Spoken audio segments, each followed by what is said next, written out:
75 heart ఛాలెంజ్లో ఇవాళ day 2.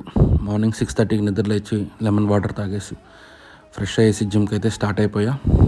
ఇవాళ జిమ్లో వార్మప్స్ అన్నీ కంప్లీట్ చేసుకొని pec deck fly, incline dumbbell press, flat bench press, తర్వాత straight arm pull down, lat pull down, iso rowing, ఫైనల్గా cool down కోసం స్ట్రెచింగ్స్ అన్నీ కంప్లీట్ చేసుకొని బ్రేక్ఫాస్ట్లోకి పప్పాయ తీసేసుకున్నాను.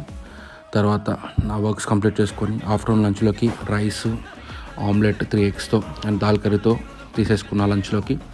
తర్వాత నా వాటర్ టాస్క్ కంప్లీట్ చేసుకొని అక్కడ వర్క్ కొంచెం లేట్ అవడంతో సెకండ్ వర్కౌట్ కూడా వాకింగ్, జాగింగ్, స్లో వాకింగ్ అలా కంప్లీట్ చేసేసుకొని నైట్ డిన్నర్లోకి 2 ఇడ్లీ, ఆయిల్ లేకుండా 2 పెసరట్టు తీసేసుకొని ఇంటికి వచ్చి ఫ్రెష్ అయ్యేసి అటామిక్ హ్యాబిట్స్ నుంచి ఒక 10 పేజెస్ అయితే చదువుకున్న. డే 2 సెల్ఫీ ఇది, front condition and back condition. Bye.